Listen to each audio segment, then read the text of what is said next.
When you're operating a ship commercially, you need to stick to a long list of rules and regulations. In all maritime regulations, there's two central terms, which are the ship owner and the captain. In the ship safety and security law, these two terms are defined more precisely. The ship owner is normally whoever is responsible for the operation of the ship, which again is normally the owner of the ship.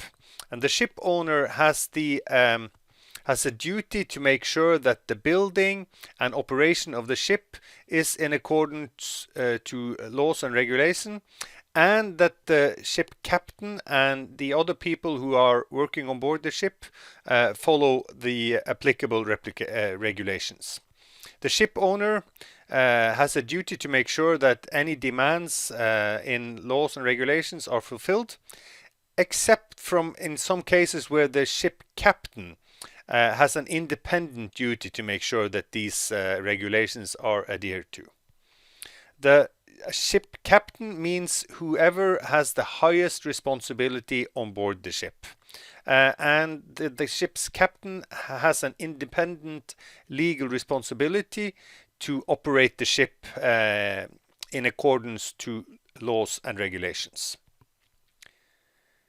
The IMO, the International Maritime Organization, is a part of the UN, was established in 1958 and is responsible for safety and security in shipping and the prevention of pollution at sea. And IMO has a central function when it comes to developing maritime regulations. SOLAS, safety of life at sea. The main goal of the SOLAS Convention is to specify minimum standards for the construction, equipment and operation of ships to make sure that they are operated in a safe and secure manner. MARPOL, which is another one of the big IMO convention, is for the prevention of pollution from ships, and its regulations to do just that, to prevent and limit pollution from ships. Whereas the STCW, the standards for training, certification and watchkeeping for seafarers, are regulations that describe the regulations regarding training, certification and competence for sailors. In addition, IMO is responsible for detailed technical standards, often called performance standards, for instance for electronic chart display and information system, which has its own performance standard. International maritime regulation, well, how does that come about? First, you have a need that is identified. It could be trends within accidents, terror, pollution, or pretty much anything. Anyhow, one or more member countries in the IMO want the IMO to work with this problem. Then the IMO will work with the issue, and normally in one of the main committees, either the Maritime Safety Committee or the Maritime Environment Protection Committee, or in one of the subcommittees to these two main committees. Depending on what the issue is about, it will be settled in one of the IMO committees. Major decisions will normally be made by the IMO Assembly that has representatives from all the member countries in the IMO. When the IMO decides something, it's normally formulated as a recommendation to the member countries, and normally a certain proportion of the members of the IMO have to ratify the regulations in order for it to be valid. But then when it is valid for all the countries, also those who haven't ratified the regulations normally.